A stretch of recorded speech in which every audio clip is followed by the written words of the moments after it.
여러분 안녕하십니까? 월요일 뉴스나이트 시작합니다. 대장동 사건 항소 포기에 대한 검사장들의 집단 성명을 주도한 박재혁 수원지검장이 오늘 사의를 밝혔습니다. 이어 송강 광주고검장도 사의를 밝혔는데요. 정부가 성명에 동참한 검사장들에 대한 징계를 검토하면서 검찰 고위직의 줄사퇴 우려도 나오고 있습니다. 첫 소식 조성호 기자의 보도입니다. 박재혁 수원지검장이 사의를 밝혔습니다. 노만석 전 검찰총장 직무대행을 향해 대장동 항소 포기에 대한 설명을 요청하는 집단 성명에 동참한 검사장 18명 가운데 처음입니다. 박 검사장은 YTN과 통화에서 자신의 거취를 확인해 줄 수는 없다면서도 심사숙고해 마음을 정했다고 밝혔습니다. 박 검사장은 사법연 수원 29기 일선 검사장들 가운데 최선임으로 성명 제일 위에 이름을 올렸습니다. 입장을 낸 검사장들을 징계하려는 움직임에 반발해 대표격으로 거취를 정한 거란 해석이 나옵니다. 앞서 검사장들은 일부 무죄가 나왔고 검찰이 요구한 민간업자들 추징금도 인정되지 않았는데 왜 항소하지 않았느냐고 검찰 수뇌부에 물었습니다. 법무부와 노전대행 모두 지시가 아닌 협의였다고 했지만 여권에선 항명이라며 감찰과 징계 요구가 나왔습니다. 특히 검사장들을 평검사로 보임하는 걸 검토하는 게 알려지면서 사실상 징계 아니냐는 지적이 이어졌습니다. 새 검찰 수장을 맡은 구자연 총장 대행은 이와 관련해 말을 아꼈습니다. 집단 성명 낸 검사장들 판검사로의 전고 추진 어떻게 보시나요? 인사권 범죄도 있어도 검사들 협조로 되어 있는데. 인사권자인 정성호 법무부 장관은 검찰 조직 안정이 우선이라고 밝혔습니다. 특별히 드릴 말씀은 없고요. 우리 법무나 검찰이 안정되는 게 가장 중요한데 어떤 것이 좋은 방법인지 고민을 많이 하고 있습니다. 구차장과 함께 노전대행 후임 물망에 올랐던 송강 광주고검장도 사의를 표명했습니다.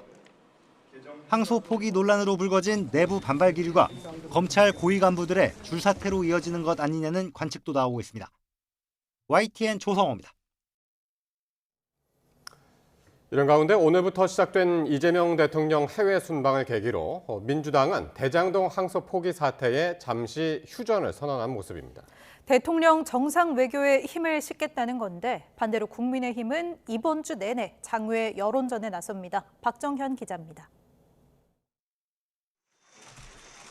이른 아침 대통령 출국길을 배웅하고 온 민주당 투톱은 국회에서도 거듭 한미 관세 안보 협상 결과를 추켜 세웠습니다.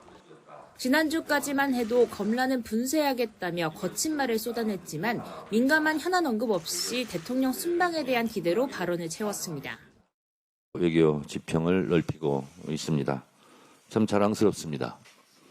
이번 일정도 성공적으로 마무리되길 바라며 민주당도 든든히 뒷받침하겠다는 말씀을 드립니다. 한미 협상의 성공적 타결로 기업들이 불확실성이 많이 해소됐습니다. 이런 흐름이 이번 순방에서 더 단단해지길 바랍니다. 순방 기간 정쟁 대신 대통령 성과가 주목받도록 집권 여당으로서 메시지 관리에 나섰다는 해석입니다. 일부 강경파는 내란 전담 재판부 도입과 항명 검사장 징계 등을 촉구했지만 민주당은 지도부 의견은 아니라고 선을 그었습니다. 유엔 총회 때 조의대 청문회를 개최하고 에이펙 때 재판중지법을 띄웠던 실패를 되풀이하지 않겠다는 건데 덕분에 항소 포기 사태는 변곡점을 맞았습니다. 김만배 항소 포기 이재명이 멈춥니다. 지난주 내내 대검찰청과 법무부, 대장동을 다니며 규탄 대회를 열었던 국민의힘은 이번엔 대통령이 떠난 용산으로 전진했습니다. 최근 대장동 민간업자 남욱 변호사 측이 수백억 대 동결 재산을 풀어달라고 한 걸 두고 두목을 믿고 날뛰는 조폭을 보는 것 같다며 범죄자 주권시대라고 비꼬았습니다. 7,800억을 범죄자들의 뱃속에 집어넣어놓고 이재명 대통령은 오늘 1호기를 타고 해외로 먹튀를 하겠다고 합니다. 대장동 비리의 최정점은 다름 아닌 이 대통령이라며 국정조사와 특검도 거듭 촉구했습니다. 외압의 결과로 이익을 받은 자 바로 본인인 것입니다. 대장동의 몸통 그 자체 그 사람이 누구겠습니까? 국민의힘은 이번 주에도 내내 장외에서 투쟁을 이어간다는 방침입니다. 항소 포기 사태를 따져볼 국정조사를 두고 민주당은 법제사법위원회 차원에서 하자고 주장하고 국민의힘은 별도 특별위원회를 꾸리자고 요구해 좀처럼 이견을 좁히지 못하고 있습니다. YTN 박정현입니다. 대장동 사건 1심에서 추징금을 선고받지 않은 남욱 변호사가 샀던 토지가 매물로 나왔습니다. 이 땅은 앞서 검찰이 동결 조치했던 자산 중 하나인데요. 검찰이 항소를 포기하면서 일당의 현금화가 시작된 게 아니냐는 우려가 계속되고 있습니다. 우종훈 기자의 보도입니다. 서울역 3동 노른자 위에 있는 한 토지입니다. 지난 2021년 4월 남욱 변호사가 설립한 부동산 개발업체는 이 땅을 300억 원에 사들였습니다. 검찰의 대장동 개발 사업 특혜 의혹 수사가 한창일 때 남 변호사가 거액의 배당금으로 부동산 쇼핑을 한 게 아니냐는 논란이 불거진 토지이기도 합니다. 그런데 최근 해당 토지가 500억 원짜리 매물로 부동산 정보 사이트에 등장했습니다. 거래가 이루어진다면 남 변호사는 200억 원에 이르는 시세 차익을 보게 되는데 문제는 이 땅이 범죄 수익으로 추정돼 검찰이 동결시킨 재산 중 일부라는 겁니다. 검찰의 남 변호사 소유로 의심되는 1000억대 건물에 대한 가압류 해제 요청이 들어온 데 이어 항소 포기로 인한 대장동 일당의 자산 현금화가 시작된 게 아니냐는 관측이 나옵니다. 검찰 관계자는 동결된 재산도 매물로 내놓을 수는 있지만 법적 분쟁에 휘말릴 수 있어 수요가 없거나 가격이 내려가는 게 일반적이라고 설명했습니다. 다만 이번 항소 포기 결정으로 매도인이 재산을 처분하려 할 때 문제가 되지 않을 땅이나 건물이라는 점을 강조할 가능성도 배제할 수 없다고 밝혔습니다. 이와 별개로 서울중앙지검은 항소 포기에 따라 대장동 일당이 직접 재산 동결 해제를 요청할 수 있고 이 경우 막을 방법이 뚜렷하게 없는 만큼 동결된 재산을 해제해야 하는 것이 아닌지 검토하고 있습니다. YTN 우종훈입니다. 김민석 국무총리가 종묘 재개발 사업과 한강버스에 이어서 이번에는 광화문에 조성 중인 6.25 참전국 기념공간에 제동을 걸었습니다. 연일 오세훈 서울시장과 대립각을 세우는 모습에 내년 지방선거와 맞물리며 정치권의 시선이 집중되고 있습니다. 보도에 강민경 기자입니다. 김민석 국무총리가 광화문 감사의 정원 건설 현장을 찾았습니다. 6.25 전쟁에 참전했던 22개 나라 석재를 총 모양으로 깎아 상징 공간을 만드는 사업으로 내년 4월 준공을 목표로 오세훈 서울시장이 공을 들이고 있습니다. 진짜 이상하다며 현장 구석구석을 살핀 김 총리는 법적, 절차적 문제를 확인하겠다며 이렇게 말했습니다. 세종과 이순신을 모신 공간에 밭도로총 또 석재 조형물을 설치하는 것에 대해서 국민들께서 좀 이해하실지 좀 의문이 되고. 종묘 앞 재개발과 한강버스에 이어 감사의 정원까지 3연타로 잇따라 김민석 대 오세훈의 대립구도가 연출된 겁니다. 민주당도 합작 공세에 나섰습니다. 특히 끊임없이 잡음이 나오는 한강버스 사업에 화력을 집중하는 모습입니다. 시민 안전보다 자신의 정치적 야욕이 중요합니까? 오세훈 시장은 서울 시민께 석고대죄하고 별다른 문제가 없다던 오 시장의 국정감사 발언을 토대로 법적 조치도 예고했습니다. 사고를 은폐하고 위험을 자초하고 있는 오세훈 서울시장과 서울시를 규탄합니다. 국민의힘은 내년 지방선거에서 서울시장을 탈환하기 위한 당정 합작 공세라며 방어막을 쳤습니다. 총리라는 권한을 이용해 오세훈 시장을 향한 정치적 공격을 계속하는 모습은 민생과 경제보다 선거에 더 관심이 있는 거 아니냐는 국민적 우려를 낳고 있습니다. 문재인 청와대의 울산시장 선거 개입 사건 등 여권의 과거 관건 선거 논란을 상기시키기도 했습니다. 김민석 국무총리는 참모들과의 회의에서 서울시장 출마 의사가 없다고 못 박은 걸로 알려졌습니다. 하지만 법여권의 강력한 차기 주자로 다양한 정치적 선택지가 거론되는 것은 분명해 보입니다. YTN 강민경입니다. 유네스코가 우리 정부에 공문을 보내 종묘 앞 고층 재개발에 따른 세계유산 영향평가를 강력히 권고했습니다. 국가유산청은 공문을 근거로 서울시의 영향평가를 재차 촉구했고 서울시는 일방적인 영향평가 요구를 수용할 수 없다는 입장입니다. 박순표 기자의 보도입니다. 국가유산청이 다시 서울시에 종묘 일대의 세계유산 영향평가를 강하게 압박했습니다. 지난주 종묘 일대의 세계유산지구 지정에 이어 이번엔 유네스코 공문을 근거로 들었습니다. 국가유산청은 유네스코가 지난 15일 세계유산센터 명의의 공문을 통해 종묘 앞 고층 개발에 따른 역사경관 훼손 가능성을 강하게 우려했다고 밝혔습니다. 그러면서 세계유산 영향평가를 강력 공고하고 평가가 끝나기 전에는 사업 승인 중지를 요청했다고 덧붙였습니다. 세계유산 영향평가는 전 세계 세계유산 협약 당사국들이 유네스코 지침에 따라서 준수하고 이행하는 국제 수준의 보존관리 제도로서 세계유산 가치가 보호되는 선에서 공정 가능한 개발이 이루어지도록 하는 것입니다. 이어 영향평가 등 관련 사안 논의를 위해 문화체육관광부 등과 함께 관계기관 조정회의를 구성하자고 서울시에 제안했습니다. 서울시는 즉각 강한 유감을 표명했습니다. 종묘의 세계유산 등재 30년이 지나도록 완충구역 설치 등 아무런 조치도 없다가 이제와 영향평가를 강요하는 것 자체가 이해가 되지 않는다는 것입니다. 그러면서 정밀한 시뮬레이션을 통해 종묘 경관에 훼손이 없다는 점을 검증했다고 재차 강조했습니다. 저희가 시뮬레이션 해보니까요. 그늘이 생기지 않습니다. 그늘이 생긴다는 우려는 잘못된 시각이고요. 종묘 앞에 폭 100m 정도의 녹지가 저쪽 남산까지 쭉 뻗어나가게 됩니다. 그것이 진정으로 종묘를 돋보이게 하고 다만 균형 잡힌 논의 구조를 전제로 관계기관의 회의체를 구성하자는 제안은 환영한다고 밝혔습니다. 결국 종묘 앞 고층 개발에 따른 회의체 구성 가능성은 커졌지만 정치권까지 논란에 가세한 상황에서 근본적인 해결책 마련까지는 상당한 진통이 불가피해 보입니다. YTN 박순표입니다. 지난 13일 치러진 대학 수학능력시험 때 수험생들에게 제공된 일부 컴퓨터용 사인펜이 불량품이었던 것으로 확인됐습니다. 잉크가 멈추지 않아 손에 묻었고 답안지에까지 번지면서 시험에 집중하지 못했다는 이의 제기가 잇따랐습니다. 이문석 기자입니다. 한국교육과정평가원 누리집 수능 문제 정답 이의 신청 게시판입니다. 대부분이 컴사, 즉 컴퓨터용 사인펜 피해에 관한 글입니다. 답안지를 표기하는데 사인펜 잉크가 멈추지 않아 손에 묻었고 결국 OMR 카드를 바꿔야 했다는 내용입니다.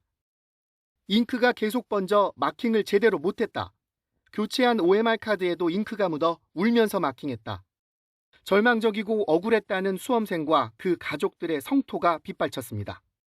컴퓨터용 사인펜은 필기구와 함께 시험장에서 제공해줍니다. 물론 개인이 가져온 것도 사용할 수는 있습니다. 하지만 수험생 유의사항을 보면 배부받은 사인펜만 사용하는 것을 원칙으로 하며 본인이 가져온 것을 사용해 일어나는 모든 불이익은 수험생이 감수한다는 경고 문구가 있습니다. 결국 수험생은 불이익을 막기 위해 시험장에서 배부받은 사인펜을 사용할 수밖에 없는 구조입니다. 교육부는 수능 컴퓨터용 사인펜을 시도교육청이 자체 계약해 공급했고 특정 업체의 일부 제품에서 번짐 현상이 발생한 사실을 확인했다고 밝혔습니다. 또 사인펜 불량으로 인한 수험생 피해가 없도록 한국교육과정평가원과 함께 채점 업무 때 면밀히 살피겠다고 전했습니다. 다만 해당 업체 제품을 사용한 모든 지역에서 번짐 현상이 발생한 건 아닌 거로 파악됐다며 구체적인 발생 지역이나 업체명은 공개하지 않았습니다. 하지만 수험생 일부는 불량 사인펜으로 시험에 집중할 수 없었고 불필요한 시간을 낭비했다며 불이익에 대한 조치와 대책을 요구하고 있습니다. YTN 이문석입니다. 부천 트럭 돌진 사고가 난 시장 골목은 현행법상 이면도로에 해당돼 차량 통행이 자유로운 곳이어서 비슷한 사고를 막을 대책이 필요하다는 지적이 나오고 있습니다. 경찰은 뇌질환을 주장하는 운전자에 대한 의료 자문을 받는 등 보강 수사에 나서기로 했습니다. 유서현 기자입니다. 경기 부천 제1시장에서 트럭 돌진 사고로 21명의 사상자를 낸 60대 운전자 A씨는 평소 뇌 질환이 심했다고 주장했습니다. 제가 모아가 너무 심하고 60년 평생 동안 생전밖에 안 들었어요. 잠은 4시간 동안 그 외에는 자본 적이 없고. 병은 운전과 상관없다던 초기 진술을 뒤집은 건데 재판 과정에서 심신상실이나 심신미약을 내세워 중형을 피하려 하는 것 아니냐는 관측도 나옵니다. 이에 따라 경찰은 진료 기록을 확보하고 의료자문 등 보강 수사를 통해 사고와 질환 사이 연관성을 명확히 규명하겠다는 계획입니다. 또 병원으로 급히 이송됐던 피해자들을 상대로 사고 과정 전반에 대한 조사에도 착수했습니다. 사고 당시 폭이 좁은 시장 골목 안에서 트럭이 130m가량 질주해 이용객들의 대피가 쉽지 않았고 이는 큰 인명피해로 이어졌습니다.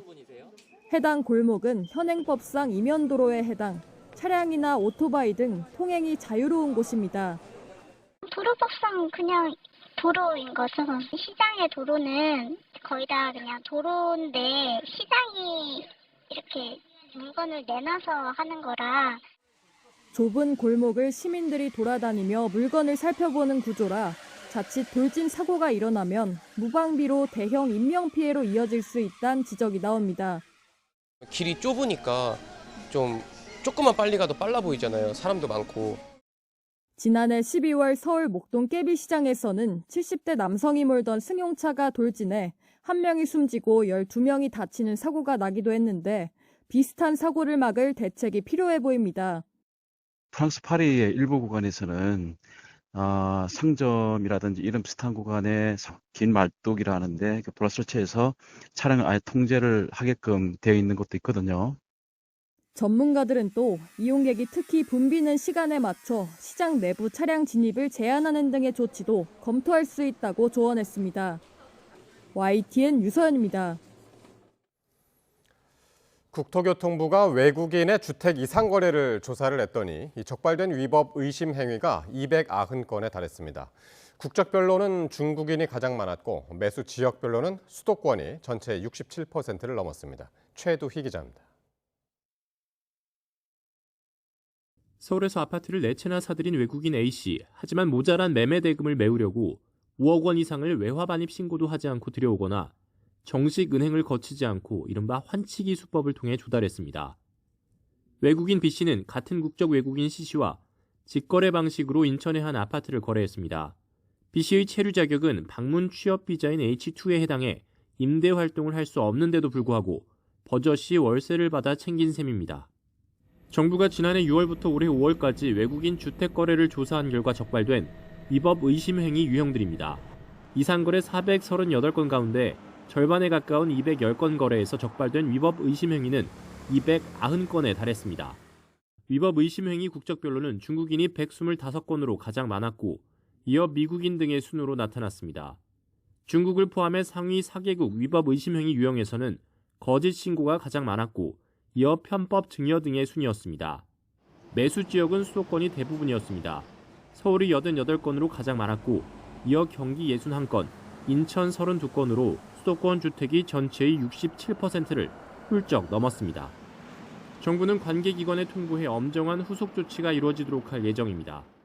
국세청이나 관세청, 경찰청 등에 통보를 해서 각 기관별로 세금 추징이나 또 수사, 대출금 관련해서는 환수 조치 이런 것들을 통해서 이런 위법 의심 거래가 확실히 근절될 수 있도록 이와 함께 수도권 주택과 외국인의 비주택, 토지 이상 거래 기획 조사도 연말까지 차질 없이 진행하기로 했습니다.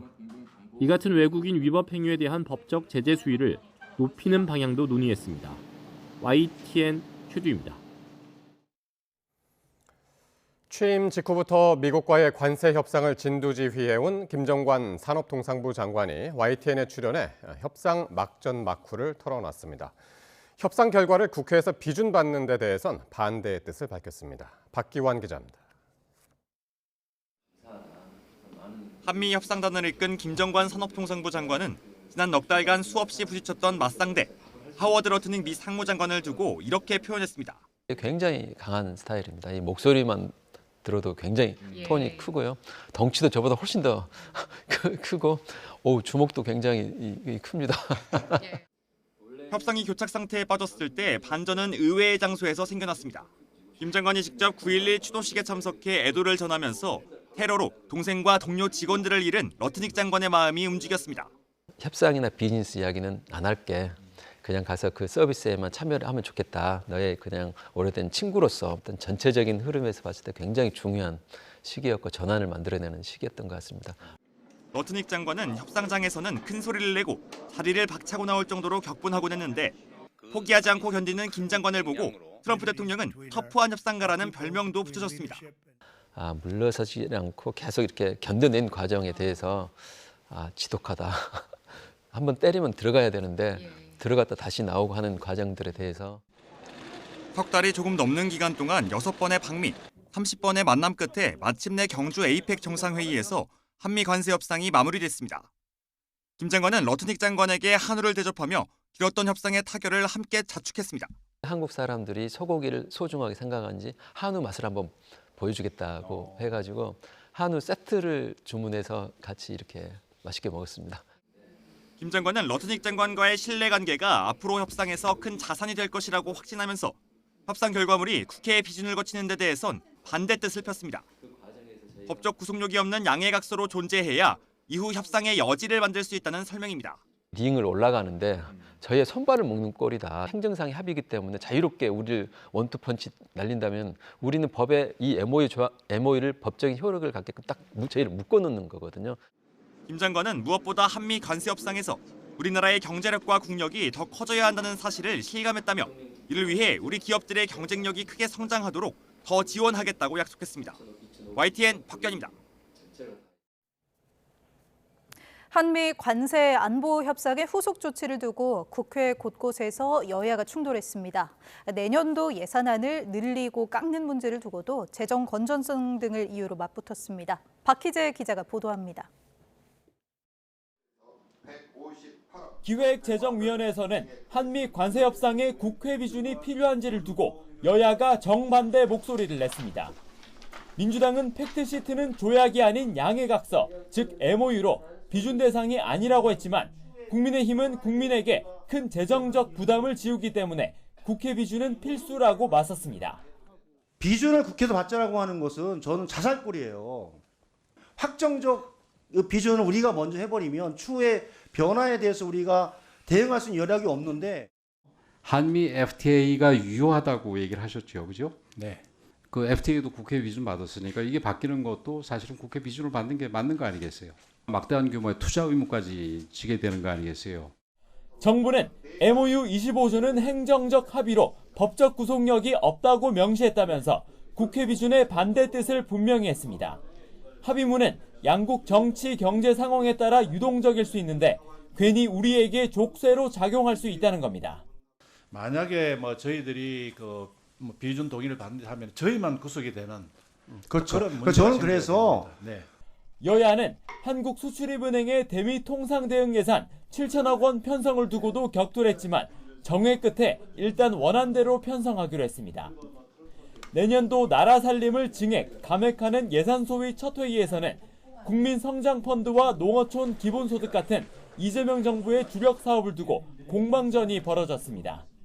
검찰 특수활동비와 이재명표 소비 쿠폰 등 여야가 관심을 갖는 사업의 예산안을 유지할지 깎을지 전의 전쟁은 더 치열해질 전망입니다. YTN 박희재입니다. 더불어민주당 정청래 대표가 초선 의원 강연에서 김어준 씨가 발행인으로 있는 친여 성향의 온라인 커뮤니티를 언급하며 민심 청취를 조언한 사실이 뒤늦게 알려졌습니다. 정 대표는 지난 6일 제주도에서 열린 민주당 초선 의원 모임 워크숍에 참석해 우리 민주당의 지지 성향을 봤을 때 딴지일보가 가장 바로미터라면서 거기에 흐름이 민심을 보는 하나의 척도가 될 수 있다고 말했습니다. 이에 대해 국민의힘은 집권 여당의 대표이기를 포기한 망언이라고 주장했습니다.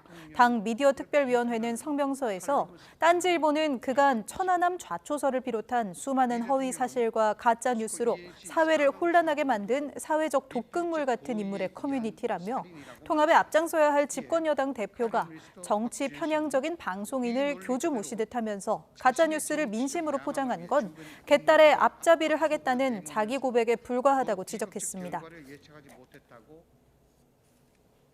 국민의힘 박민영 미디어 대변인이 같은 당 김예지 의원을 겨냥해 장애인을 너무 많이 할당해 문제라고 발언한 사실이 알려지며 논란을 빚고 있습니다. 파장이 커지자 장동혁 대표는 언행에 유의하라며 엄중 경고 조치했습니다. 김철희 기자입니다.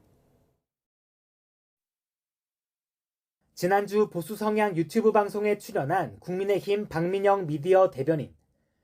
두 차례 비례대표 공천을 받아 당선된 시각장애인 김예지 의원을 비판하다 문제의 발언이 터져 나왔습니다. 피해의식으로 장애인 너무 많이 할당을 해서 전 문제라고 봐요. 눈이 불편한 걸 제외하면 모든 면에서 기득권, 배려를 당연히 여긴다라고도 말했습니다. 특검 찬성표 등 당론을 따르지 않았다는 점도 겨냥했는데 비례대표 의원직을 유지하려 탈당 대신 제명을 요구한다는 주장을 펼치면선 이런 말까지 쏟아냈습니다. 짝룩이 안 나올 수가 없어요, 김혜지는. 정말 사람 같지도 않은 그런 사람들을 데려와가지고 지금 공천 준 거고요. 민주당은 즉각 반발했습니다.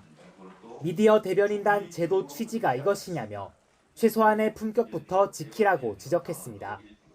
그런 수준의 방송에 동조하는 일부만을 대상으로 하는 정치를 국민들은 언제까지 참아줘야 합니까? 박 대변인은 과격하게 들릴 수 있는 표현에 대해선 사과드린다고 밝혔습니다. 하지만 지난 총선 국민의힘 비례대표 당선권에 장애인이 3명이나 배정된 점을 지적한 거라며 기존 주장도 굽히지 않았습니다. 논란이 확산하자 당 지도부는 사퇴 수습에 나섰습니다. 장동혁 대표가 박 대변인에게 엄중 경고 메시지를 전달한 데 이어 대변인단을 포함한 당직자 전원에게 언행에 각별히 유의할 것을 당부한 겁니다. 향후에 유사한 일이 재발될 경우에는 그에 상응하는 조치를 취할 것이라는 점도 분명히 전달했습니다. 공식 스피커의 설화는 당에 더욱 치명적인 만큼 더 선제적, 적극적 대응이 필요하다는 지적도 나옵니다.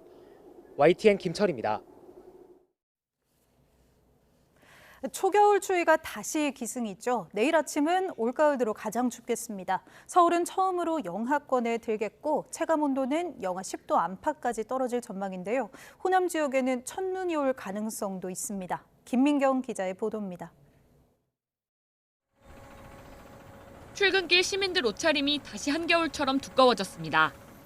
차가워진 아침 공기에 패딩을 여미고 목도리에 귀마개까지 착용한 채 서둘러 이동합니다. 밤사이 북쪽에서 강한 한기가 내려오면서 강원 고성 향로봉은 영하 6.6도까지 떨어졌고 체감온도는 영하 17.1도까지 내려갔습니다. 경북 봉화도 영하 0.6도, 대관령도 영하 0.2도로 내륙 곳곳이 영하권을 기록했습니다. 서울 기온은 3.1도였지만 찬바람에 체감온도는 영하권에 머물렀습니다. 이번 추위는 밤사이 더 강해져 내일 아침 절정에 달하겠습니다.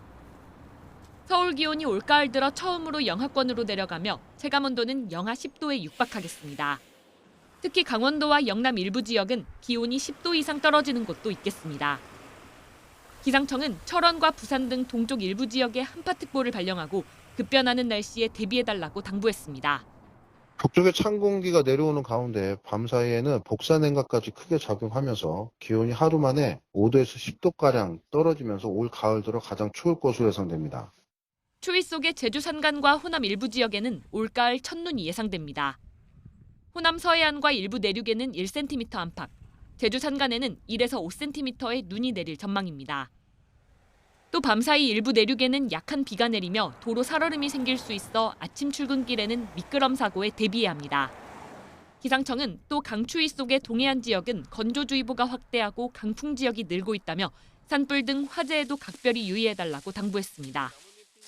YTN 김민경입니다.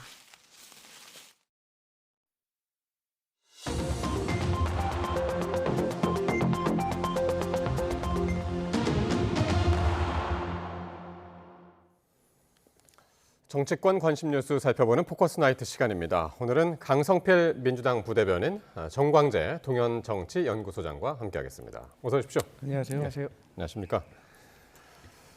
자, 대장동 사건 항소 포기에 대해 설명을 요구했던 검사장들을 평검사로 사실상 강등하는 방안이 검토되자 검찰 고위직의 사퇴가 잇따르고 있습니다. 법무부와 검찰총장 대행은 일단 신중한 태도를 보이고 있는데요. 오늘 출근길 모습 먼저 보시겠습니다. 검사장분들 그 징계급 조치 검토하고 계신 게 있으실까요? 뭐 지금 특별히 드릴 말씀은 없고요. 지금 가장 중요한 거는 빨리 국민들을 위해서 우리 법무나 검찰이 안정되는 게 가장 중요한데 어떤 것이 좋은 방법인지 고민을 많이 하고 있습니다. 집단 성명낸 검사장들 평검사로의 전보 추진 어떻게 보시나요? 이 사건 법무부에 있어도 검찰부에 협조로 되어 있는데.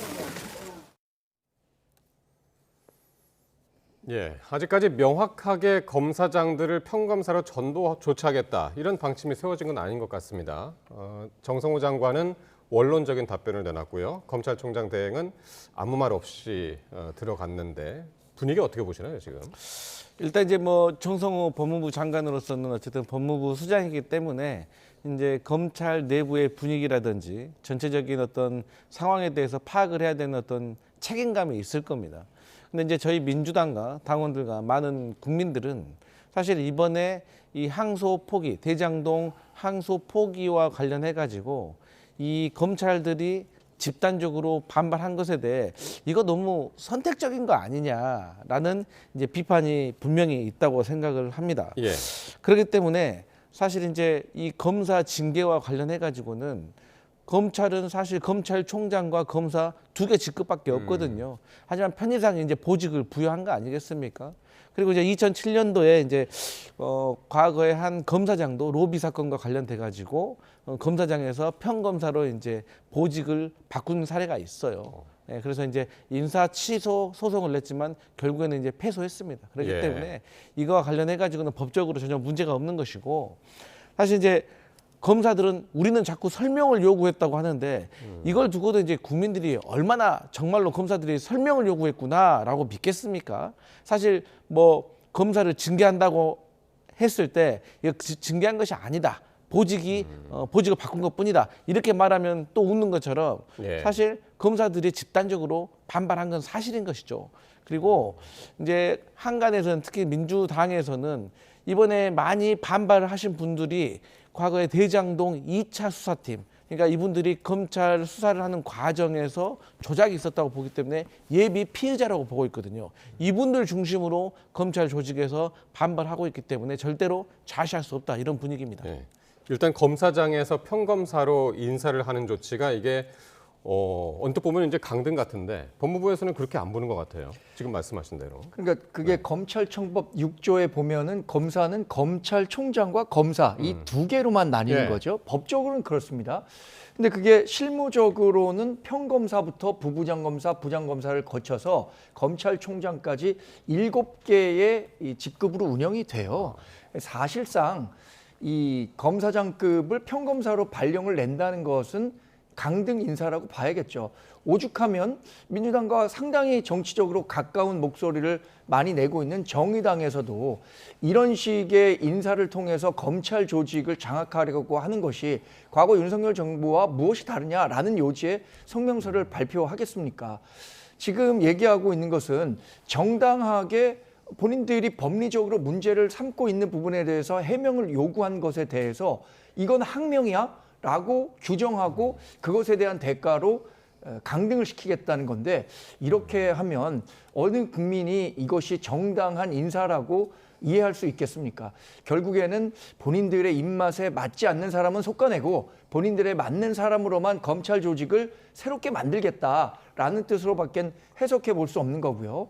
가뜩이나 내년 10월이면 이제 검찰청 자체가 없어지게 됩니다. 검찰청 폐지 법안이 통과됐기 때문이죠. 그런데 마치 부관참시하듯 검찰에 대해서 이렇게 강도 높게 개혁이라는 이름으로 옥죄는 것에 대해서 누가 보더라도 본인들 그러니까 민주당과 이재명 정부의 불편한 목소리를 냈기 때문이 아니냐라고 의심해 볼 수밖에 없을 겁니다.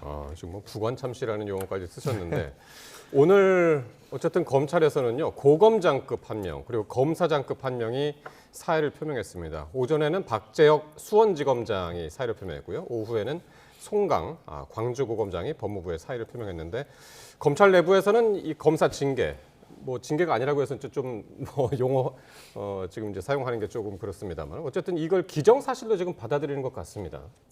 맞습니다. 이제 검찰 내부적으로는 이제 징계가 기정사실로 받아들이기 때문에 이와 관련해 가지고 이제 나름대로 여기에 대해서 이제 불만을 갖는 검사장들은 이제 뭐 사의를 표명한 것 같은데 뭐 이제 그저 단순하게 이렇게 이건 좀 잘못된 것 같다라는 의미로 사표를 내신 분들에 대해서는 수리가 되겠지만 예를 들어서 이제 대장동 2차 수사팀과 관련된 그러니까 사실 불법적인 어떤 조사와 수사 그리고 기소로 이어졌던 것에 연루가 되어 있던 검사들은 절대로 사의를 표명할 수 없게 만들어야 된다는 것이 저희 민주당의 입장인 것이고 예. 그리고 이제 이 검사와 검사장과 관련해 가지고 이 보직과 관련해서도 사실 이재명 정부가 출범하고 나서 국정기획위원회에서 이거 좀 바꿔야 될 필요가 있다라고 이제 이미 조금 화두에 올랐던 내용입니다.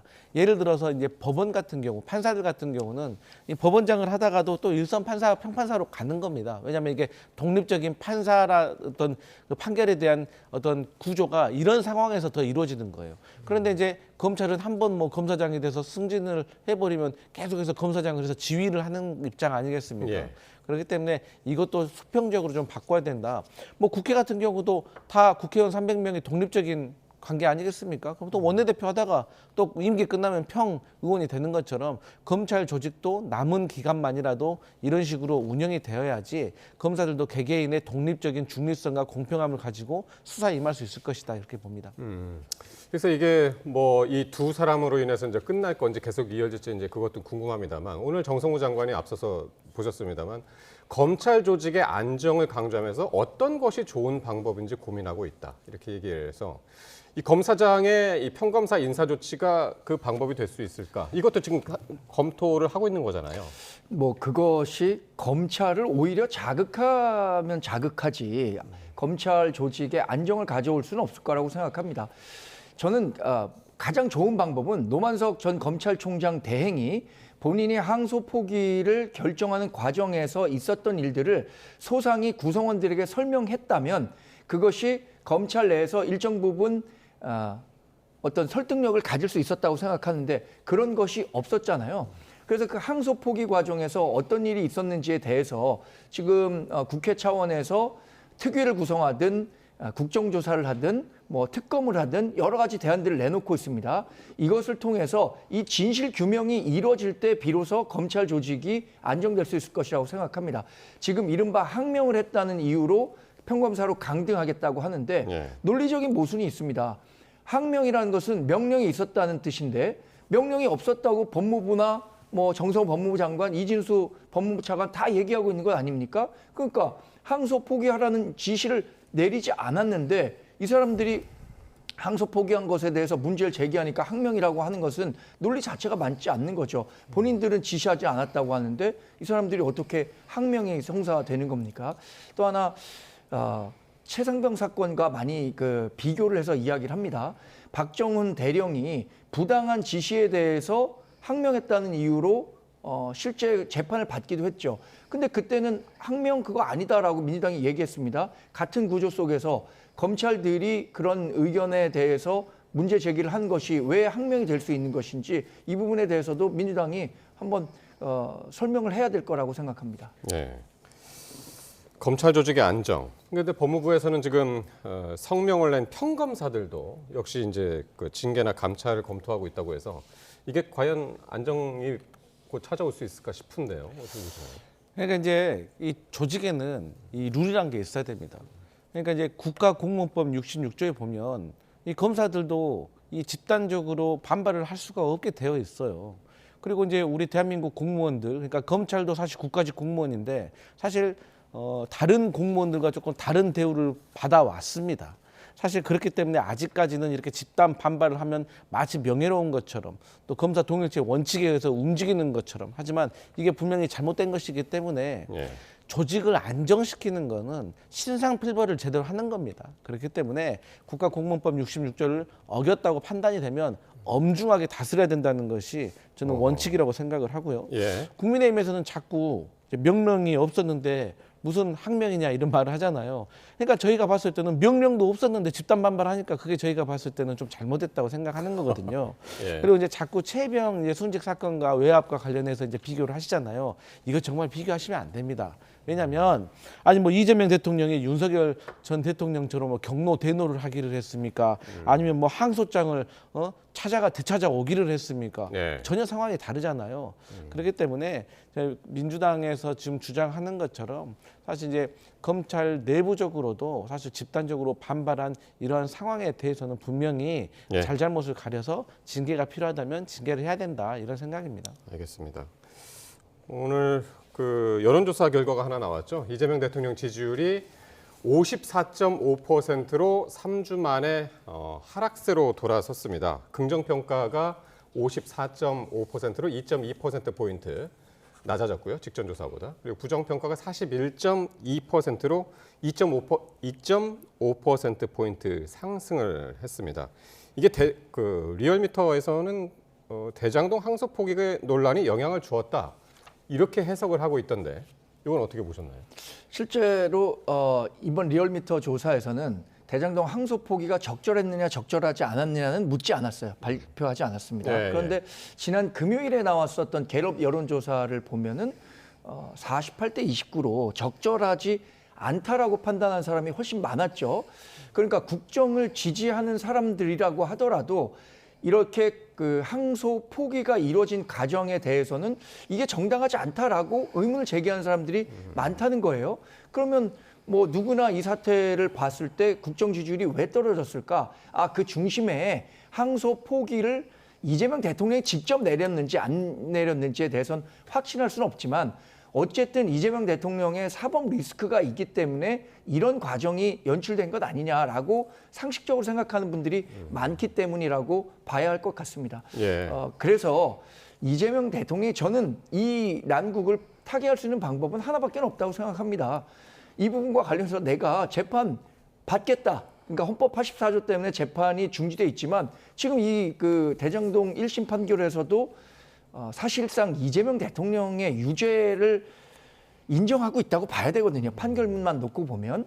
그러니까 이런 사법 리스크 문제에 대해서 본인이 회피하지 않겠다라는 이야기를 하는 것이 항소 포기에 대한 국민적인 불신 이런 것들을 잠식시킬 수 있는 방법이라고 생각합니다. 물론 지금 G20 때문에 이제 외교 활동이나 이런 걸로 바쁘시겠지만 언제라도 오셔서 본인의 사법 리스크에 대해서 본인이 회피하지 않겠다는 의견을 내는 것만으로도 의미 있는 전환점이 될 거라고 생각합니다. 민주당도 이게 여론에 좋지 않다고 의식을 하고 있는 것 같다 싶은 것이 오늘 정청래 대표하고 김병기 원내대표는 이 자체에 대해서 아예 언급을 안 했더군요. 뭐 저희에게 불편한 얘기 굳이 해가지고 또 지지율 떨어뜨리는데 일조할 필요는 없겠죠. 근데 저희는요, 저는 개인적으로 사실 이게 리얼미터 여론조사기 때문에 더 떨어질 줄 알았어요.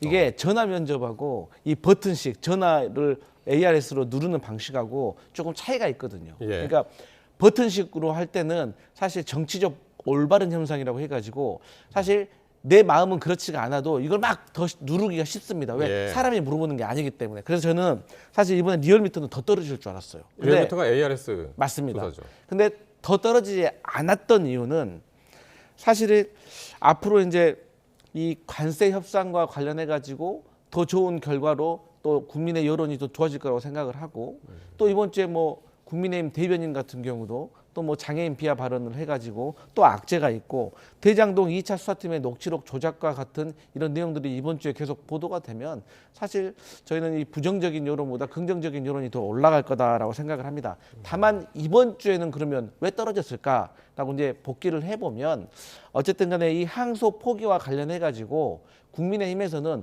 야, 이 항소를 해가지고 이 대장동 나쁜 사람들의 돈도 더 받게 해야 되고 또 더 처벌을 더 세게 해야 되는 거 아니냐라는 이 주장이 생각보다 단순하고 심플하기 때문에 국민들이 이해하기가 쉽습니다.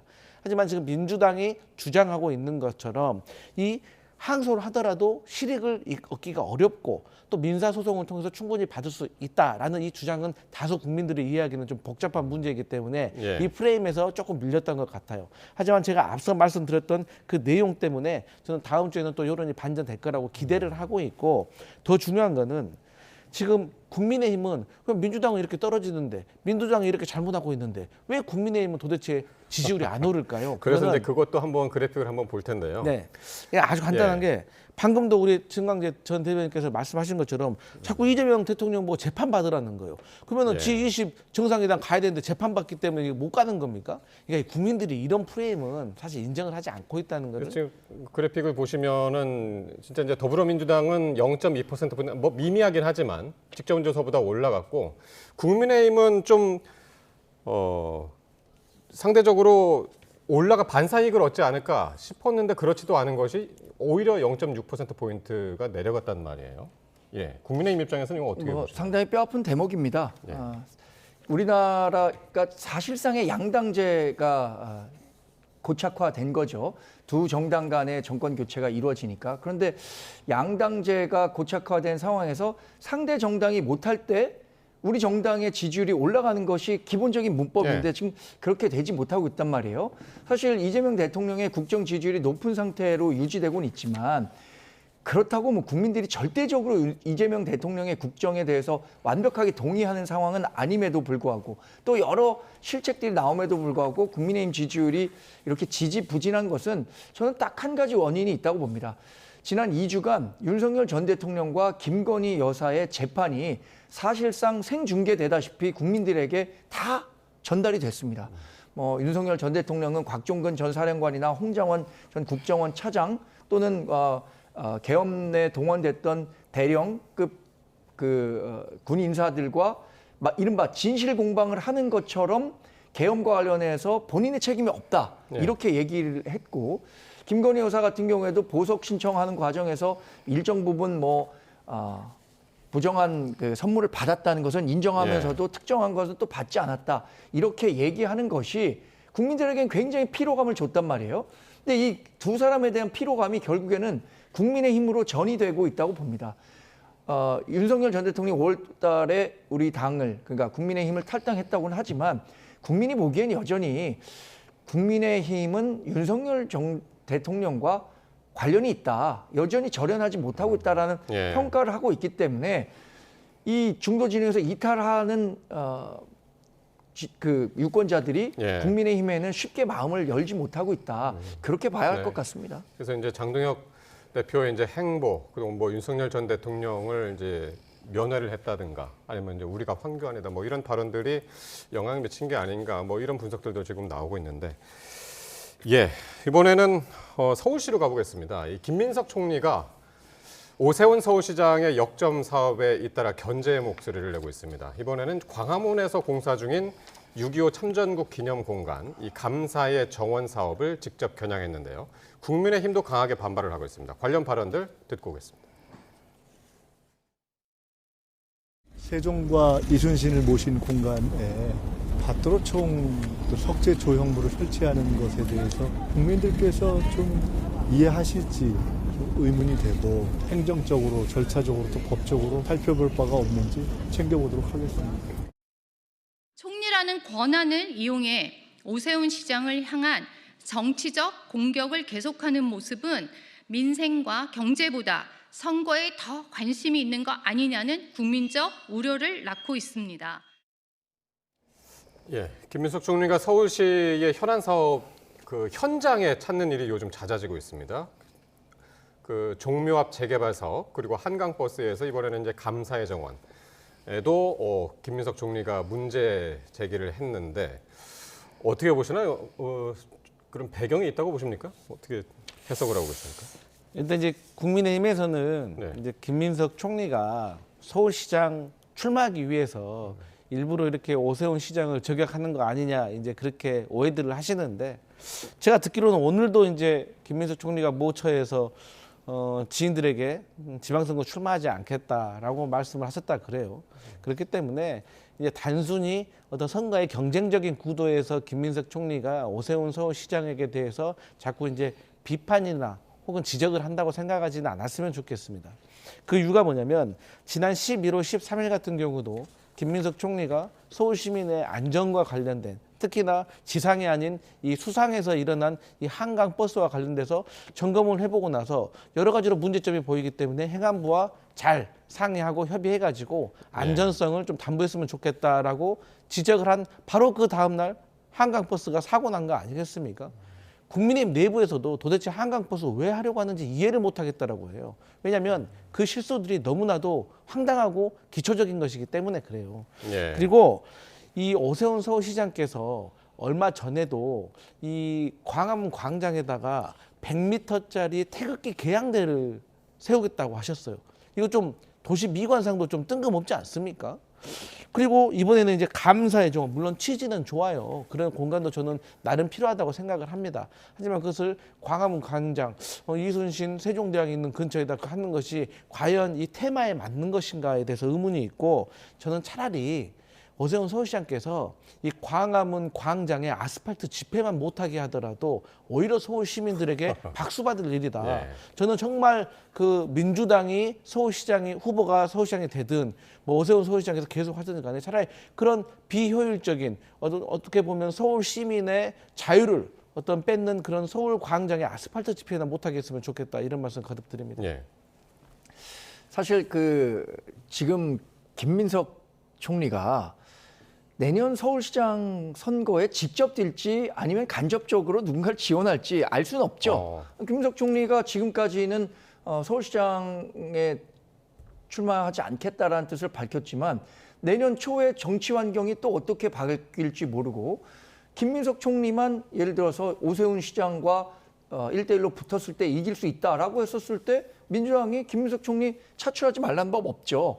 근데 왜 그런 오해를 사고 있는가? 저는 예를 들어서 뭐 한강버스의 안전성과 관련한 문제 이런 거 충분히 총리로서 지적할 수 있다고 생각하지만 종묘 인근에 있는 세운상가 재개발 문제라든가 지금 감사의 정원에 저런 기념물을 조성한 것과 관련해서까지 김민석 총리가 바쁜 일정을 쪼개서 이 서울시정에 일일이 반대하는 듯한 모습을 연출하는 것이 과연 적절한가? 그렇게 보지 않습니다.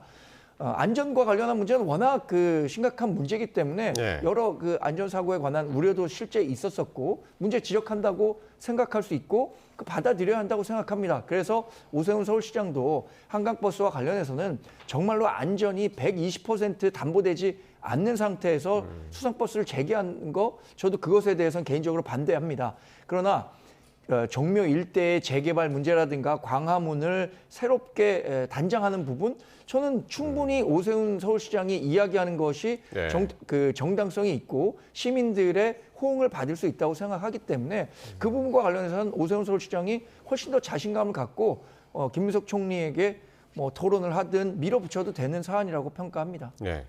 오늘 오세훈 시장 측도 감사의 정원을 정쟁의 무대로 변질된 것에 대해서 유감을 표했고요. 그러면서 김민석 총리한테 토론을 제안하게 됐는데 앞으로 서울시 사업에 대한 김민석 총리의 견제 계속 될 거라고 보십니까? 어떻게 보십니까? 저는 이제 뭐 김민석 총리께서 뭐 필요하다고 하면 뭐 견제라는 표현보다 네. 어쨌든 중앙정부와 지방정부 사이에 네. 어떤 원활한 협의를 통해 가지고 서울 시민과 관련된 일에 대해서 원활하게 해결을 해 나가는 것이지 정쟁으로 끌어들이는 것은 오히려 오세훈 서울시장이라고 생각을 해요. 오히려 총리가 나서니까 옳다구나 싶어가지고 토론합시다라고 하는 것이야말로 저희 민주당이 보기에는 오세훈 서울시장이 본인을 총리급으로 격상시켜서 내년 지방선거에서 이용하려고 하는 것이 아닌가라는 생각이 들어서 저는 저희 민주당에도 서울시장직에 도전하겠다라고 하시는 분들이 있기 때문에 제가 그중에도 몇 분 만나뵀거든요. 상당히 서울시와 관련돼서 특히나 지금 오세훈 서울시장이 추진하려고 하는 뭐 종묘라든지 아니면 뭐 한강버스라든지 여러 가지 분야에 있어서 공부도 많이 하셨기 때문에 이분들과 토론하는 것이 적절하지 않을까 이런 생각해 봅니다. 네. 그러니까 그 견제라고 표현하는 것이 그러니까 최근 일주일 사이에 이제 3번이나 현장을 직접 방문했단 말이에요. 그렇죠. 누가 보더라도 지금 김민석 총리의 행보에 대해서 왜 저러시지? 라고 의문을 제기할 수밖에 없을 거예요. 그것도 더군다나 오세훈 서울시장을 콕 집어서 이렇게 행보를 하고 있단 말입니다. 그럼 저는 적어도 본인이 뛰지 않다고 하더라도 민주당에서 서울시장 후보에 나서려고 하는 사람들을 간접적으로 지금 지원 사격하고 있는 거 아닌가라고 생각해 볼 수밖에 없고 오세훈 서울시장이 지금 서울시장을 4번 했습니다. 근데 뭐 김민석 총리랑 같이 토론한다고 해서 김민석 총리와 같은 급의 정치적 무게를 갖는다? 저는 그렇게 생각하지는 않습니다. 이미 오세훈 시장 같은 경우에는 보수 정당의 유력한 대선 후보 주자로도 언급이 됐었고 김민석 총리 이상의 정치적 무게감을 갖고 있는데 굳이 뭐 자신의 정치적 체급을 높이기 위해서 총리와 토론하겠다라고 하는 것이 아니라 그러면 서울시가 추진하고자 하는 방안에 대해서 그 중앙정부와 협력을 해야 되고 근데 협력하지 않으니까 그 협력을 이끌어내기 위한 정당성을 회복하기 위해서 그걸 이끌어내기 위해서 토론하자고 하는 거지 그걸 뭐 정치적으로 이용할 건 아니죠. 예. 요 앞으로 이제 어떻게 전개되는지 봐야 할 것 같고요. 마지막으로 이 정청래 대표의 이제 발언이 지금 논란이 되고 있는데 이달 초에 민주당 초선 의원들 워크숍이 있었는데 그 자리에서 딴지일보가 민심의 바로미터다라고 해서 그 논란입니다. 딴지일보면은 이제 김어준 씨가 발행하는 친여 성향의 커뮤니티 겸 인터넷 매체라고 할 수 있는데 이 발언은 어떻게 보시나요? 저는 이제 정청래 대표가 이제 초선 의원들에게 정치를 함에 있어서 민심, 당심 이런 것에 예민하게 귀를 기울이고 또 이런 것을 예민하게 귀를 기울일 수 있는 소통 창구가 SNS다 이런 얘기를 하는 과정 속에서 나온 거라고 생각을 하거든요. 그래서 사실 이러한 부분에 있어서 과몰입을 하는 것은 분명히 잘못됐죠. 그럼 저희 민주당도 뭐 전환기 씨와 장동혁 대표와 국민의힘에 대해서 저희가 비판할 자격이 있겠습니까? 하지만 지금 김어준 씨가 운영하고 있는 저 인터넷 매체와 유튜브 방송이요. 사실 평균 11월 달 평균 동시 접속자가 9만 명이 넘는답니다. 그리고 이슈가 있을 때는 20-30만 명이 훨씬 넘는다는 거예요. 예. 그렇다는 것은 어쨌든 당심이나 민심이 확실히 그 인터넷 매체와 유튜브에 모여 있다는 것은 부인할 수가 없는 사실이고 객관적인 지표인 거예요. 그런 것에 있어서 예민하게 청취를 하는 것은 당연한 겁니다. 청취를 한다고 해서 무조건 다 따라가는 건 아니잖아요. 하지만 어떤 생각을 하고 있는지 민심과 당심의 이 이슈에 대해서 어떻게 생각하고 반응하느냐에 대해서는 사실 정치인으로서 예민하게 반응해야 된다라는 것이 취지다. 이렇게 말씀드릴 수 있겠습니다. 당심과 민심이 상당 부분 모여 있다. 이렇게 보셨습니다. 저는 이 발언 듣고 왜 정청래 민주당 대표가 평소에 정치를 저렇게 하는가 쉽게 이해할 수 있었습니다. 그러니까 지금 딴지일보가 민심이라고 파악하기 때문에 본인이 지금 얘기하는 것이 민심에 부합하는 일이라고 생각하고 있는 것 같아요. 일종의 이게 확증 편향이고 에코 챔버 효과라고 생각하는데 본인이 딴지일보에서만 보는 이야기들을 듣고 이게 민심이라고 생각하니까 정말 민심과는 동떨어진 강성 지지자들의 목소리만 대표하는 이야기를 하고 있는 건 아니겠습니까? 강성필 부대변인께 묻습니다. 그러면 실제 딴지일보 자주 가셔서 민심 자주 파악하십니까? 그게 실제로 우리 대한민국 국민이 갖고 있는 민심의 바로미터가 될 수 있다고 생각하십니까? 저는 딴지일보나 김어준 씨가 진행하고 있는 뭐 유튜브나 이것이 과거에도 그랬고 음모론과 정치 양극화를 가속화시키는 아주 나쁜 정치를 하고 있다고 생각하거든요. 그것이 오히려 민주당을 민심으로부터 멀어지게 하게 하고 있는데 그것에 대해서 초선 의원들에게 격려하듯이 여기에 가서 민심을 파악하라라고 했다는 당 대표의 의식을 이해하기 어렵습니다. 물으셨으니까 짧게 대답하시겠습니까? 김어준 씨 관련해 가지고 사실 지난 계엄 때 많은 역할을 했다고 생각을 해요. 그리고 김어준 씨도 사람이기 때문에 모든 일이 하나에서 열까지 다 잘했다고 할 수는 없죠. 하지만 제가 방금 말씀드렸듯이 김어준 씨가 운영하고 있는 유튜브 매체에 대해서 많은 사람들이 몰리는 것은 분명히 그에 대한 공감이 있고 그러한 공감 내용에 대해서는 한번 살필 필요가 있다는 내용입니다. 예, 알겠습니다. 두 분 말씀 여기까지 듣죠. 지금까지 강성필 민주당 부대변인, 정광재 동현정치연구소장과 함께했습니다. 고맙습니다.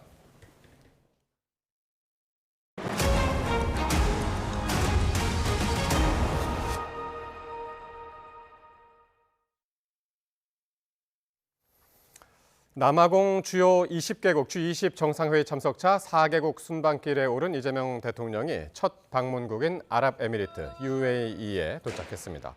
이 대통령과 김혜경 여사, 수행단을 태운 공군 1호기는 현지 시각 17일 오후 UAE 아부다비 공항에 착륙했습니다. 이 대통령은 국빈 방문한 UAE에서 첫날 재외동포 만찬 간담회 등 일정을 소화하고 이튿날 공식 환영식과 정상회담, 양해각서 체결식을 치른 뒤 국빈 오찬을 합니다. 마지막 날인 셋째 날에는 한 UAE 비즈니스 라운드 테이블에 참석해 양국 경제인들과 경제 협력 방안을 논의하고 이후 아크 부대 장병을 격려하는 일정으로 사흘간의 일정을 마무리하게 됩니다. 용산 대통령실이 올해 안에 다시 청와대로 옮겨가기로 하면서 경찰도 주변 파출소 인원을 10배로 늘리기로 했습니다. 용산 경찰서에 있던 인력도 종로 경찰서로 재배치해 늘어난 치안 수요에 대비할 계획입니다. 정현우 기자의 보도입니다. 굳게 닫힌 청와대 출입문 앞에서 경찰관들이 경계 근무를 서며 접근을 막습니다. 청와대가 개방돼 관람객들이 자유롭게 경내를 드나들던 지난 8월까지와는 전혀 다른 모습입니다. 대통령실의 청와대 이전을 앞두고 경찰도 주의 경계를 대폭 강화했습니다. 와보니까 청와대 앞쪽에 횡단보도가 조금 막혀 있기도 하고 아니면 또 경찰분들의 어느 정도 경계가 강화된 것 같은 느낌이 들어서 대통령실의 청와대 이전에 맞춰 경찰은 청와대와 가장 가까운 파출소 2곳의 인력을 10배로 늘리기로 했습니다. 직원 2명인 곳이 이제 20여 명의 대규모 파출소가 되는 건데 교대로 24시간 근무를 하며 청와대 주변의 각종 사건 사고에 대비합니다. 또 과거 용산경찰서에 배치됐던 경찰 인력도 치안 수요가 늘어날 것으로 보이는 종로경찰서로 다시 이동시키기로 했습니다. 용산 대통령실 내외각을 경비하던 101-202 경비단도 청와대 복귀를 앞두고 재정비 공사가 한창입니다. 러너들 사이 달리기 코스로 각광받던 청와대 주변 일대 통행도 제한될 가능성이 높습니다.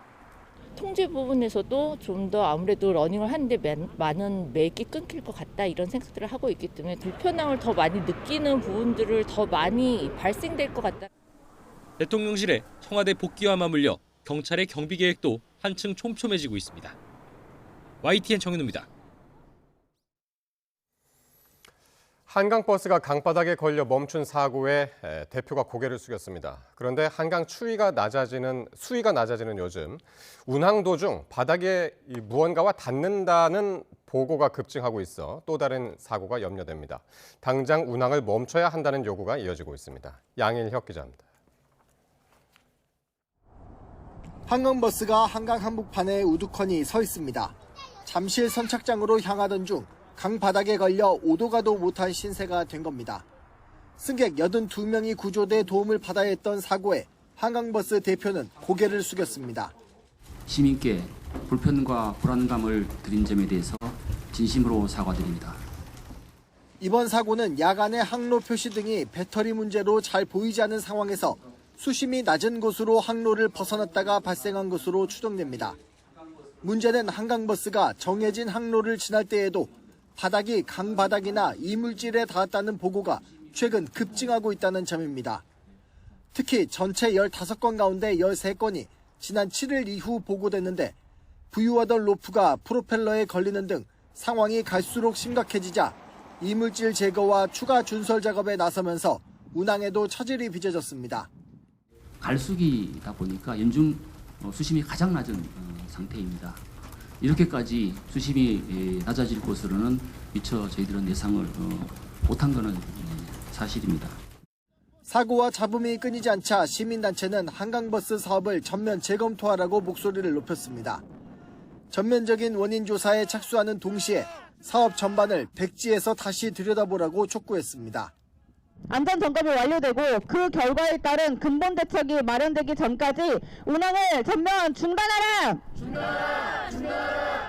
서울시의회 민주당 소속 의원들도 한강의 얕은 수심 문제는 여러 차례 제기돼 왔다고 지적하면서 안전이 검증되지 않은 만큼 한강버스 운항을 즉시 중지하라고 요구했습니다. YTN 양일혁입니다. 경찰이 서부지법 폭동 배후 의혹과 관련해 사랑제일교회 전광훈 목사를 내일 처음으로 불러 조사합니다. 경찰은 전 목사가 폭동을 교사한 조직적 체계의 정점에 서 있다고 보고 있습니다. 배민혁 기자입니다. 경찰이 서부지법 폭동 배후 의혹과 관련해 전광훈 사랑제일교회 목사를 처음으로 소환해 조사합니다. 지난 9월 경찰이 전 목사의 딸 전한나 씨 등을 대상으로 압수수색을 벌이며 전 목사 일가로 수사 범위를 확대한 지 50여일 만입니다. 앞서 경찰은 지난 8월 전 목사와 유튜브 신의 한수 대표 신혜식 씨 등에 대한 압수수색 영장에 전 목사가 폭동에 가담한 인원들을 심리적으로 지배했다고 적시했습니다. 전 목사가 사랑제일교회 특임 전도사들에게 종교적 신앙심을 이용해 가스라이팅을 하고 지시에 따른 대가로 금전적 지원을 했다는 겁니다. 경찰은 이 과정에 측근과 행동대원까지 이어지는 조직적인 명령하달 계통이 있었다고 봤습니다. 결국 전 목사가 자신의 공개 메시지를 절대적으로 따를 것을 예상하고도 국민정언권을 언급하며 시위대의 법원 난입을 부추겼다는 게 경찰의 판단입니다. 최근 경찰은 신혜식 씨를 불러 전 목사와 친분이 있는지, 현장에서 시위대의 법원 난입 등 폭력적인 행동을 유도했는지 등을 조사한 것으로 전해졌습니다. 경찰이 배후의 정점으로 판단한 전 목사를 소환한 만큼 수사도 마무리 단계에 접어든 것으로 보입니다.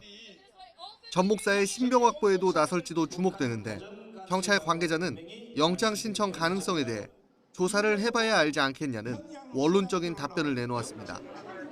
전 목사 측은 그동안 사랑제일교회는 서부지법 사태와 무관하다는 입장을 밝혀왔습니다. YTN 배민혁입니다. 충남 천안 물류센터에서 발생한 대형 화재가 60시간 만에 꺼졌습니다. 이번 화재로 일부 공장은 전력 공급이 끊겨 생산 차질을 빚고 있고 인근 주민들도 연기와 분진으로 인한 피해를 호소하고 있습니다. 보도에 오승훈 기자입니다. 철제 구조물이 엿가락처럼 휘어졌고 건물 일부는 형체를 알아볼 수 없을 정도로 폭삭 주저앉았습니다. 소방대원들은 고가 사다리 차를 이용해 건물 내부에 연신 물을 뿌립니다. 충남 천안 물류창고 화재의 잔불 정리가 사흘째 이어졌습니다. 2차 피해는 눈덩이처럼 커지고 있습니다. 화염의 전선이 녹아내리면서 주변 공장에 전력 공급이 끊겼습니다. 피해 업체들은 비상발전기로 공장을 가동하고 있지만 생산에 차질을 빚고 있습니다. 하루 출하량이 보통 한 100톤에서 200톤 정도 되거든요. 근데 그거를 출하를 하려면 우선 전기가 가장 문제고요. 그래서 그 전기 복구를 지금 위주로 저희도 지금 대응을 하고 있고요. 인근 아파트 주민들도 화재에 따른 분진과 연기 피해를 호소하고 있습니다. 입주민이 막 창문을 못 열고요. 문을 열어보니까 연기가 너무 냄새가 독해고요. 우리 나가지도 못했어요. 환기시키려고 문을 열 수가 없어요. 눈도 따갑고 막 애들도 목 아프다고 그러고 집안에 냄새 가득 차고요. 경찰과 소방은 창고 내외부 CCTV를 확보해 분석에 들어갔으며 당시 건물에 있던 직원들을 참고인 신분으로 불러 조사할 계획입니다. 또 화재 진압이 끝나는 대로 정확한 화재 원인 규명을 위해 국립과학수사연구원과 함께 합동 감식을 진행할 예정입니다. YTN 오승훈입니다. 네, 충남 천안 이랜드 물류센터의 화재 당시 모습 다시 한번 보시죠. 이렇게 검은 연기가 하늘 위로 쉴 새 없이 피어오르고 건물의 구조물들은 종잇장처럼 떨어져 나가기도 합니다. 이 시뻘건 화염 속에서 불에 타버린 건 건물뿐만이 아니었습니다.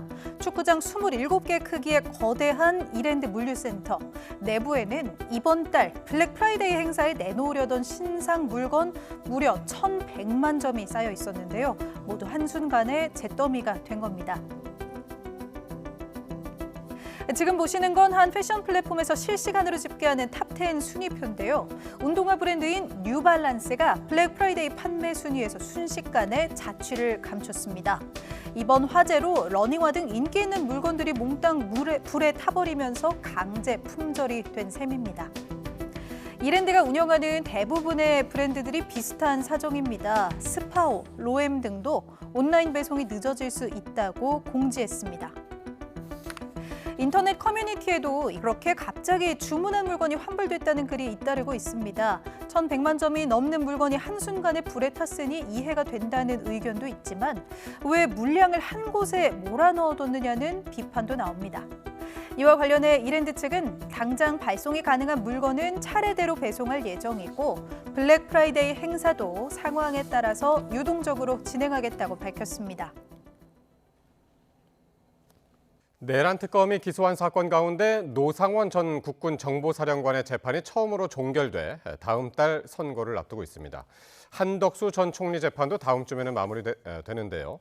본류에 해당하는 윤석열 전 대통령 재판도 내년 초 선고를 위해서 속도를 내고 있습니다. 신귀혜 기자입니다. 내란 특검이 부정선거 의혹 수사 조직을 만들기 위해 군사정보를 넘겨받았다는 등의 혐의로 기소된 노상원 전 정보사령관에게 징역 3년을 구형했습니다. 노 전 사령관의 혐의가 내란, 외환 의혹의 본류는 아니지만 특검이 기소한 사건 가운데서는 처음으로 결심 공판이 진행된 겁니다. 선고는 다음 달 15일인데 이 역시 특검 기소 사건 중엔 처음 이뤄지는 선고입니다. 한덕수 전 국무총리 재판도 비교적 빠르게 진행되고 있습니다. 재판부는 지금까지 최상목 전 경제부총리와 추경호 국민의힘 의원 등 주요 증인들에 대한 신문을 마쳤고 증인 신문이 없는 시간에는 증거조사를 밀도 있게 진행하며 속도를 냈습니다. 지난 9월 말 첫 재판을 시작했는데 이로부터 2달 만인 오는 26일 결심 공판이 예정돼 있습니다. 선고는 내년 1월 말로 정해졌습니다. 본류에 해당하는 윤 전 대통령의 사건도 속도를 내며 내년 1월 중순 변론 종결을 앞두고 있습니다. 법관 인사가 나기 전인 내년 2월 말 전에 선고하는 게 재판부 목표입니다. 김건희 씨와 통일교 윤영호 전 세계본부장의 재판도 다음 달 심리가 마무리될 전망입니다. 내란 특검과 김건희 특검의 주요 사건들 일부가 1심 선고를 앞둔 가운데 수사기간 종료를 열흘 남짓 앞둔 최상병 특검은 오는 26일 수사 결과 발표를 예고했습니다. YTN 신기입니다.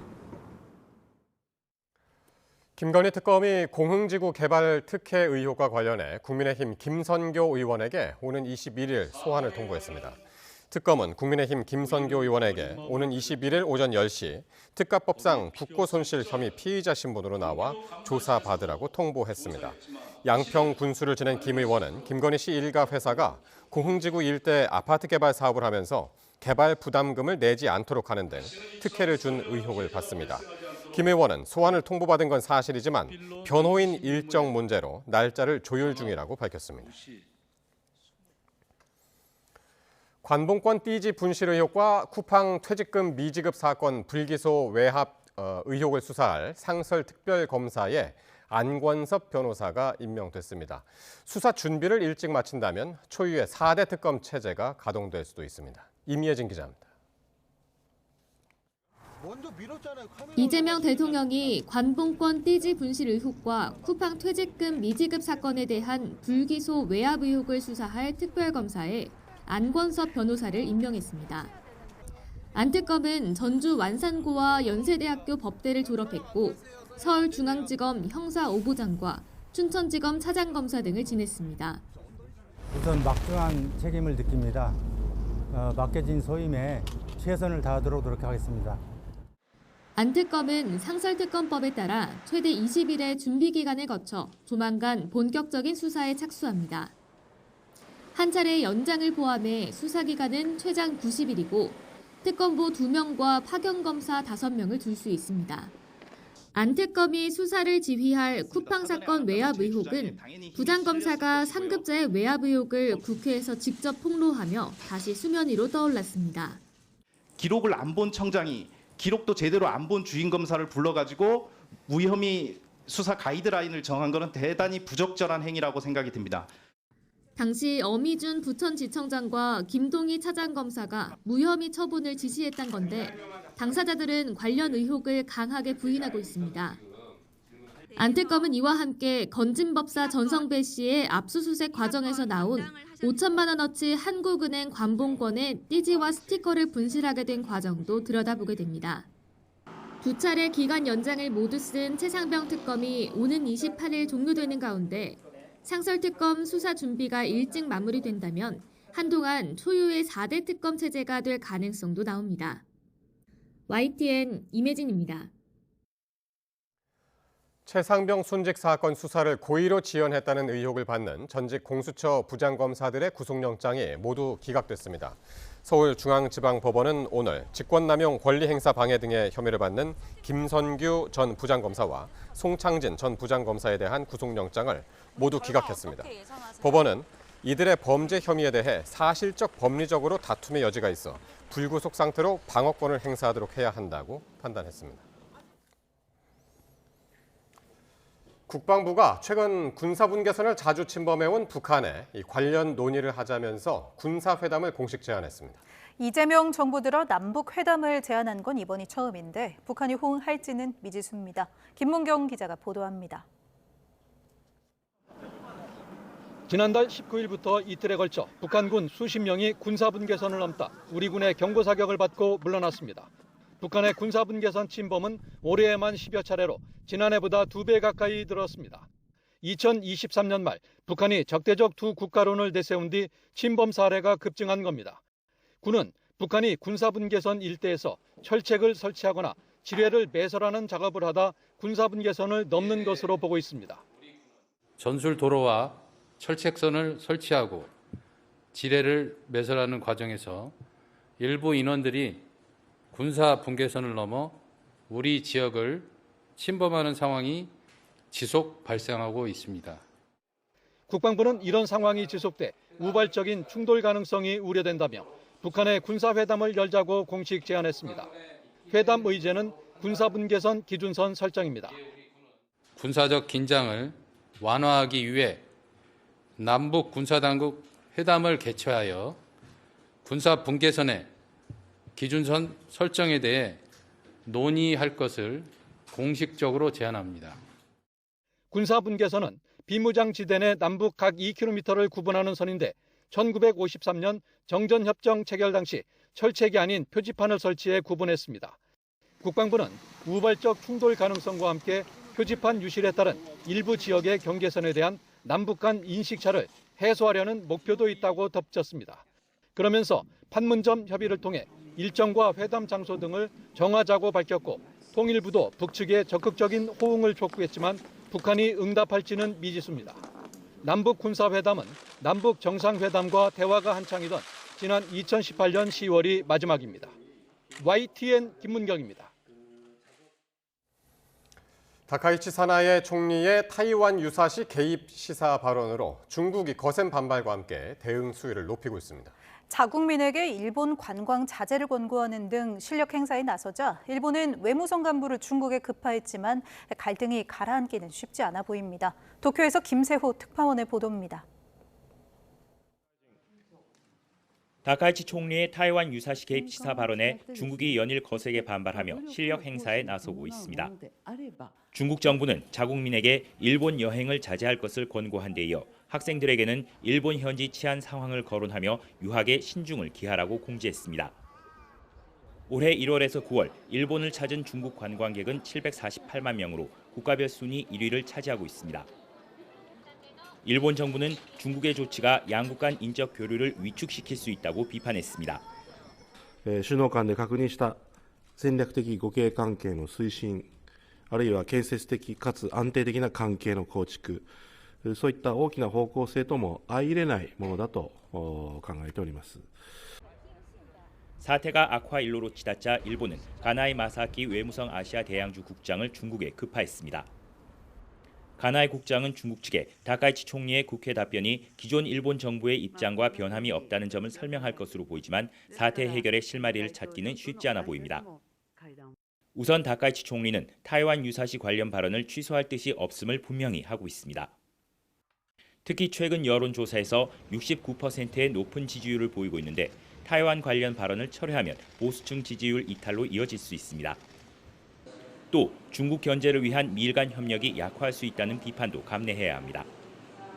중국의 대응 조치가 확대될 가능성까지 나오면서 중일 간 갈등 국면이 장기화할 수 있다는 전망이 나오고 있습니다. 도쿄에서 YTN 김세호입니다.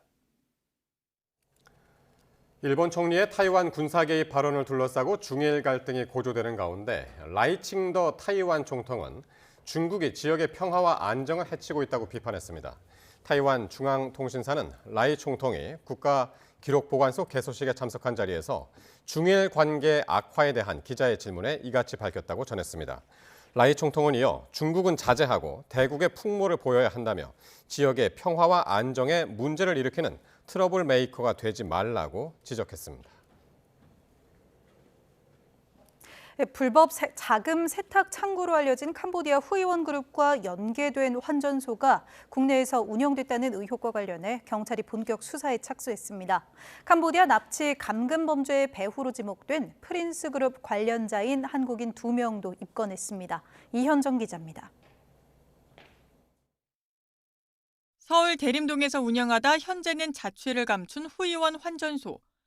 불법 자금 세탁 창구로 지목된 캄보디아 후이원 그룹과 연계됐다는 의혹을 받고 있습니다. 한국인 대표 조모 씨가 지난 2020년 11월부터 3년여 동안 이 환전소를 운영하며 수십 차례 캄보디아를 드나든 건 물론 국세청의 환전 실적을 실제의 50분의 1 수준으로 축소 신고한 걸로 의심되는 정황이 지난달 YTN 보도를 통해 알려졌습니다. 환전소 대표 조 씨는 장부상 실적을 5억 3천여만 원으로 신고했지만 국세청은 조 씨가 같은 기간 300억 원 상당의 외화를 환전했다고 보고 있는 것으로 파악된 겁니다. 3명, 4명에서 경리, 사장, 운반체, 돈을 받기는 마대라 가져다녔습니다. 서울 한복판에서 캄보디아 범죄 관련 불법 자금 세탁처가 버젓이 운영된 것 아니냐는 의구심이 커지자 경찰도 본격 수사에 착수했습니다. 대표 조 씨와 종업원을 조사한 경찰은 금융정보분석원과 관세청으로부터 확보한 환전 실적 관련 자료를 분석해 실제 환전 규모를 확인하고 외국환 은행을 통하지 않는 불법 외환 거래, 이른바 환치기 여부까지 수사한다는 방침입니다. 이와 함께 경찰은 캄보디아 범죄단지의 배후 세력으로 의심받는 프린스 그룹에 대한 수사도 이어가고 있습니다. 현재까지 국내 연락사무소 책임자와 직원 등 2명을 입건하고 관련자 11명을 조사했는데 프린스 그룹이 국내에 거점을 두고 해외 부동산에 투자하는 것처럼 꾸며 범죄 수익을 유출했을 가능성을 조사하는 것으로 보입니다. YTN 이현정입니다. 건설사들이 계열사들을 총동원해 공공택지를 낙찰받는 이른바 벌떼 입찰. 지금은 금지된 이 벌떼 입찰을 둘러싼 부당 지원 행위가 또 적발됐습니다.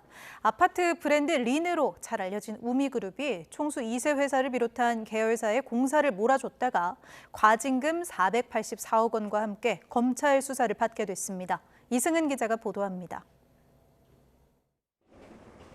지난 2017년 우미그룹 총수인 이석준 부회장의 두 아들 승훈, 승현 씨가 자본금 10억 원으로 설립한 우미에스테이트.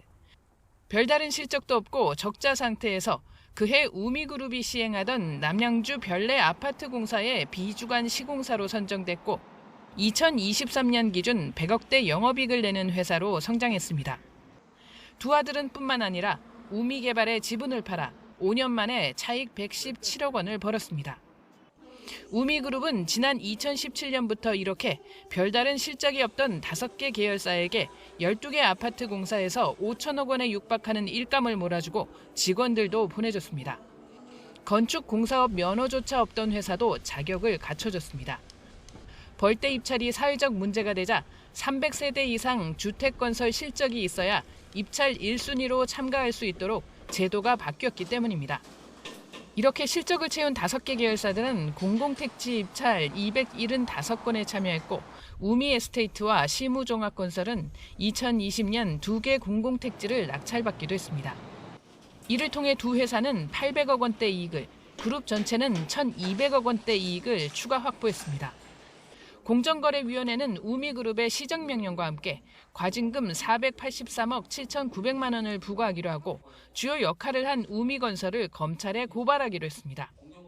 계열의 회사에 합리적 사유 없이 상당한 규모의 아파트 공사 일감을 몰아주어 과다한 경제상 이익을 제공한 부당지원 행위를 제지한 사례입니다. 우미건설은 조사 과정에서 자사 입장이 받아들여지지 못한 점에 대해 안타깝게 생각한다며 의결서를 받은 뒤 대응 방안을 구체적으로 검토할 것이라고 밝혔습니다. 또 이번 일을 계기로 더욱 엄격하고 투명한 준법 경영 시스템을 구축할 것이라고 밝혔습니다. YTN 이승은입니다. 마약 투약 혐의자를 체포했지만 수갑을 채우지 않았다가 도주하게 한 경찰관들이 감찰을 받게 됐습니다. 이들 경찰관은 지난달 13일 오전 11시쯤 경북 영주에서 40대 남성 A씨를 마약 투약 혐의로 체포했지만 A씨가 부모님께 인사만 드리고 오겠다고 하자 허락했는데 이후 방 안에 들어간 A씨가 창문으로 도주한 걸로 확인됐습니다. 추적에 나선 경찰은 다음 날 오후 3시 반쯤 근처 야산에서 A씨를 다시 체포했고 이후 구속영장을 발부받아 검찰에 넘겼습니다. 경찰 관계자는 부모님이 보는 앞에서 수갑을 채우지 말아달라는 부탁을 현장 경찰관이 들어줬던 상황이라며 체포할 때 수갑을 채워야 한다는 원칙을 어긴 것은 맞다고 설명했습니다. 서울 신정동에서 버스가 다른 차량을 잇따라 추돌하면서 모두 차량 7대가 부딪히는 사고가 났습니다. 전주대학교 예술관에서는 불이나 연구실 하나가 모두 탔습니다. 사건 사고 소식 정영수 기자가 보도합니다. 앞유리가 운전석 쪽으로 무너져 내린 버스가 앞바퀴가 들려 견인됩니다. 출근 시간대 빨간불의 교차로를 지나며 다른 차량을 연이어 들이받고서야 멈춘 버스입니다. 추돌을 당한 건 SUV와 승용차 3대, 사다리차, 또 다른 버스까지 모두 6대인데 이 사고로 버스 탑승객과 차량 운전자 등 모두 14명이 다쳤고 이 가운데 4명은 중상으로 병원에 옮겨졌습니다. 수사 중이라는 노란 그 라인선을 쳐준 상태라서 버스끼리 충돌이 있었구나를 직감했었고요. 처음 사고를 낸 50대 버스 운전자는 브레이크가 제대로 작동하지 않았다고 주장했지만 경찰은 주변 CCTV와 버스 기록 장치를 확인한 결과 운전자가 브레이크가 아닌 엑셀을 밟은 것으로 보고 자세한 원인을 조사하고 있습니다. 창문으로 치솟는 불길을 향해 연신 물줄기를 퍼붓자 검은 연기가 피어오릅니다. 전주대학교 예술관에서는 불이 나 25분 만에 진화됐습니다. 다친 사람은 없었지만 불이 시작된 연구실과 내부 집기가 완전히 타는 등 소방당국 추산 3,700만 원의 재산 피해가 났습니다. 비슷한 시각 경기 김포시 하성면에 있는 필름 제조 공장에서도 불이 나 2시간 10분 만에 꺼졌습니다. 공장 직원 3명이 대피했고 공장 안에 있던 기계가 불에 탔습니다. 제주 해안가에서는 중국산 차로 위장한 케타민 1kg이 또 발견됐습니다. 지난 9월부터 발견된 케타민만 32kg, 107만 명분에 이르는데 경찰과 국정원이 유입 경로를 조사하고 있습니다. YTN 정영수입니다. 미국에선 미성년자 성착취범인 앱스타인 의혹이 재점화하면서 공화당 내 트럼프 아성이 흔들리고 있습니다. 앱스타인과 트럼프의 관계를 밝힐 열쇠가 될 문건 공개에 트럼프 우군이었던 공화당 의원들마저 찬성표를 던질 조짐을 보이고 있습니다. 권준기 기자입니다. 대표적인 트럼프 충성파이자 마가 정치인의 아이콘이었던 마조리 테일러 그린 의원. 최근 트럼프 대통령과 균열 조짐을 보이더니 앱스타인 파일 공개를 놓고 결국 등을 돌렸습니다. 앱스타인 이메일 수천 건에서 트럼프 이름이 등장한다는 민주당 폭로 이후 트럼프를 감싸기는커녕 의혹을 낱낱이 파헤쳐야 한다고 주장한 겁니다. I don't believe that rich, powerful people should be protected if they have done anything wrong, and so I'm standing with the women. 트럼프 대통령은 그린 의원을 배신자라고 공격했지만 공화당 내 이탈 조짐을 잠재우진 못했습니다. 내년 중간선거 표를 의식한 의원들이 앱스타인 문건 공개 법안 표결에서 대거 찬성표를 던질 거란 분위기가 감지된 겁니다. I think we could have a deluge of Republicans. There could be 100 or more. In 2030, he's not going to be the president, and you will have voted to protect pedophiles if you don't vote to release these files. 그동안 앱스타인 파일 공개를 놓고 날선 반응을 보이던 트럼프 대통령도 입장을 바꿔 문건 공개에 찬성하라고 말했습니다.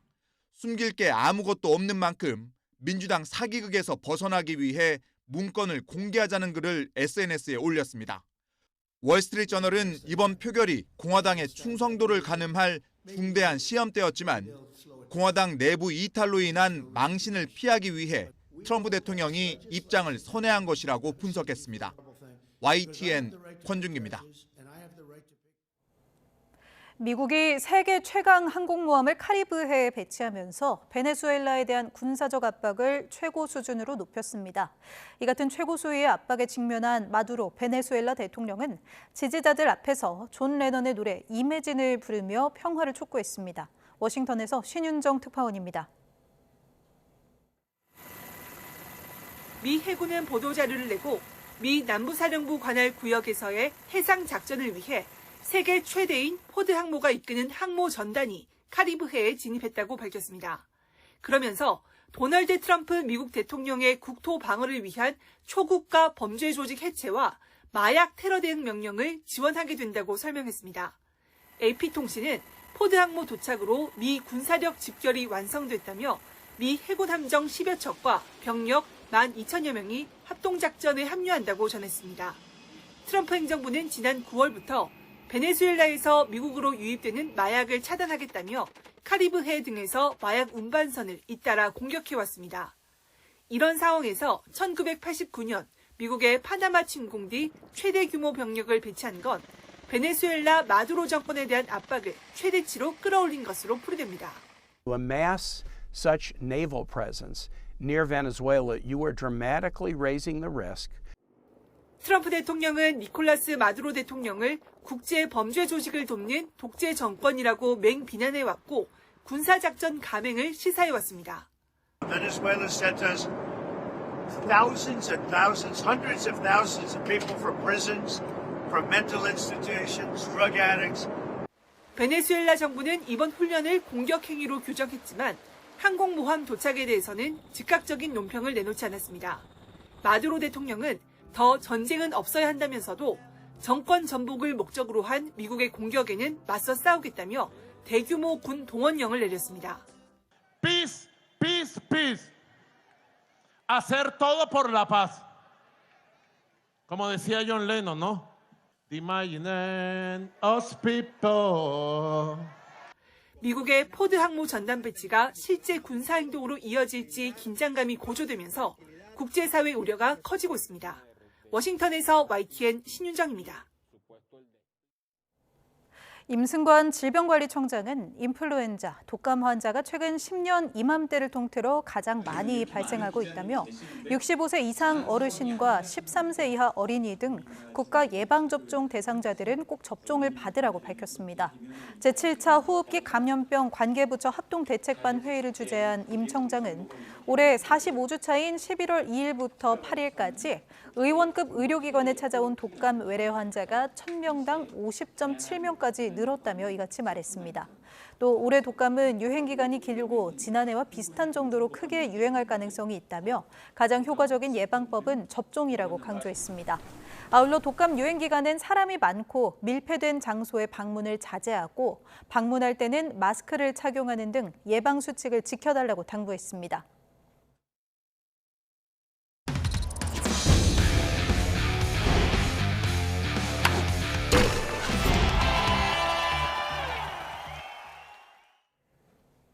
홍명보호가 갑자기 추워진 날씨에 가나와 평가전을 치릅니다. 카타르 월드컵 조별리그에서 가나에 3대2로 졌던 대표팀에게는 좋은 서력의 기회입니다. 김동민 기자가 보도합니다. 볼리비아를 이긴 홍명보호가 서울 월드컵 경기장에서 가나와 격돌합니다. 지난 카타르 월드컵에서 패했던 대표팀에게는 소력의 기회입니다. 가나와 역대 전적에서는 3승 4패로 열세지만 홈 경기에서는 3승 1패로 우세합니다. 홍명보 감독은 올해 더 좋은 경기를 할 수 있는 초석을 다졌다고 평했습니다. 경기를 이겨야 되고 전술도 좋아야 되고 내용도 좋아야 되고 여러 가지 있지만은 그런 것들을 하기 위해서 이 기초적인 것들이 이제 팀에는 필요한데 우리 선수들이 충분히 모두 다 인식하고 있다라고 생각이 들어요. 카타르에서 안면 보호대를 착용하고 가나전을 치렀던 주장 손흥민은 가나에 대한 경계심을 늦추지 않았습니다. 신체적인 조건이 타고난 선수들도 많고 재능도 좋고 빠르고 워낙 장점이 많은 선수들이기 때문에 저희가 월드컵에서도 그랬던 것처럼 조심해야 될 부분들이 분명히 있다라고 생각을 하고 선수들한테도 경기하기 전에 이런 내용을 좀 공유할 생각입니다. 피파 랭킹 73위 가나는 앞서 열린 평가전에서는 일본의 전방 압박에 고전하며 2대0으로 졌습니다. 유럽 빅리그에서 뛰는 쿠두스와 세메뇨, 아예우와 토마스 파티 등이 결장하지만 수비 조직력까지 흔들릴 정도는 아닙니다. Where we lost a ball in the build-up through pressing, and after that, when we're unorganized, I know that South Korea is very good in that as well. 대표팀은 가나전과 관계없이 사상 첫 포트2 진입이 유력해졌기에 이제는 본선 대진이 어떻게 나올지 더 관심입니다. 본선 상대가 정해지는 조추첨은 우리 시간으로 다음 달 6일 미국에서 열립니다. YTN 김동미입니다.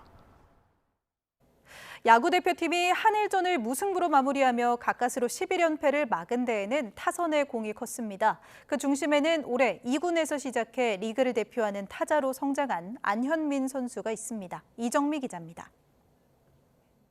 경기여가지고요. 저는 아직 연패가 없는 사람이라서요. 네, 조금 더 그래서 오히려 저 같은 선수가 조금 더 부담감 없이 더 날뛸 수 있는 경기가 되면은 저희 팀. 안현민이 정말 날뛰었습니다. 한일전 고정 2번 타자로 등장해 2경기 연속 홈런포를 날렸고 재치 있는 이중 도루까지 성공했습니다. 그다음에 공격력에서는 안현민이라는 어떤 선수를 찾았다는 부분. 안현민 사실은 올해 KBO 리그에서 가장 정확하고 안정되고 꾸준하게 했던 선수였고요. 유쾌하게 입국한 안현민 선수. 바로 가는 거예요?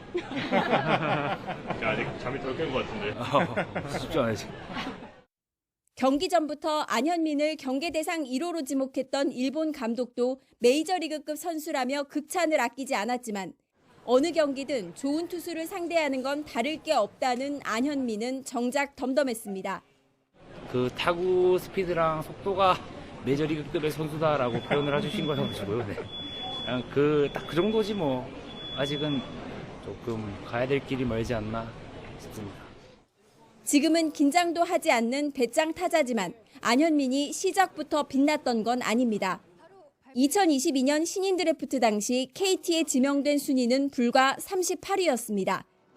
군복무를 마친 지난해 잠시 1군에 올라섰지만 부상 등을 거치며 이후에도 오랜 기간 2군에 머물렀습니다. 급성장을 이룬 건 올해. 7월엔 타율 4할 4푼 1리 기록으로 MVP 수상과 함께 괴물타자 별명을 얻었고 이젠 전 국민의 기대를 한몸에 받는 국가대표팀 선수가 됐습니다. 1군에서 빨리 올라가자가 목표였는데 어느 순간 제가 너무 좋은 활약을 하고 있어가지고 좀 저도 한편으로 신기하고 또 많은 분들이 신기해하시는 것 같아요. 그러다 보니까. 젊은 선수는 에너지로 싸워야 한다는 안현민. 당연히 꿈의 무대를 나가보고 싶고요. 또 나갈 수 있게 되면 너무 감사할 것 같고. 올해 골든글러브와 신인왕을 사실상 예약하고 국제 경쟁력까지 입증하며 2군 퓨처스 선수들에게도 희망이 되고 있습니다. YTN 이정미입니다. 주말 일본과 2차례 평가전을 마친 야구 대표팀이 귀국해 해산했습니다. 류지현 대표팀 감독은 젊은 선수들로 구성된 투수진에서 사사구를 남발한 것과 관련해 내년 1월 소집훈련에선 베테랑 선수들을 포함하려 준비하고 있다고 밝혔습니다. 류 감독은 생소한 공인구와 스트라이크 존, 한일전이라는 무게감에도 자신의 기량을 발휘하는 선수들이 있었다며 베테랑들과 조화를 이룬다면 더 좋은 투수진이 될 거라고 기대했습니다. 미국의 매슈스가 LPGA 투어 디안니카 드리븐 마지막 라운드에서 행운의 홀인원을 기록했습니다. 이 홀인원으로 시즌 최종전 출전뿐 아니라 부상으로 걸린 슈퍼카 2년 사용권까지 거머쥐었습니다.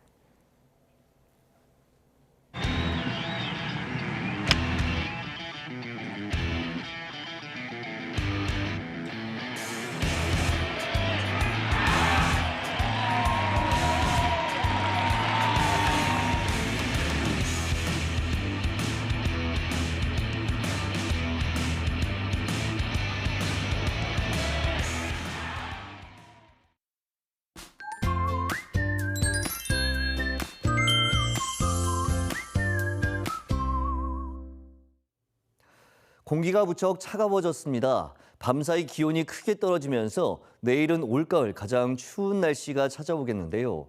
동쪽 곳곳에 한파주의보가 발효 중인 가운데 내일 서울 아침 기온이 영하 3도, 철원 영하 8도, 광주 3도, 대구 0도까지 떨어지는 등 오늘보다 5도에서 7도가량 낮아지겠고 찬바람의 체감 온도는 이보다 4, 5도가량 더 낮겠습니다. 한낮에도 서울 기온이 6도, 대전 7도, 광주 8도, 대구 7도에 머무는 등 오늘과 비슷하거나 조금 낮아 종일 춥겠습니다. 또 추위 속에 충남 서해안과 호남, 제주도에 약한 비나 눈이 오겠고 특히 제주 산간에는 최고 5cm, 호남에는 1cm 안팎의 눈이 쌓이는 곳이 있겠습니다. 내린 비나 눈이 얼어 미끄러운 곳이 많을 것으로 보이는 만큼 교통 안전에 각별히 유의해 주시기 바랍니다. 반면 건조주의보가 내려져 있는 동해안 지역은 대기가 더욱 메마르겠고 바람도 강하게 불어 대형 산불이 발생할 가능성이 있는 만큼 화재 예방에 신경 써주시기 바랍니다. 이번 추위는 목요일부터 누그러질 전망입니다. 날씨 정보였습니다. 월요일 밤 뉴스나이트 마치겠습니다. 시청해주신 여러분 고맙습니다.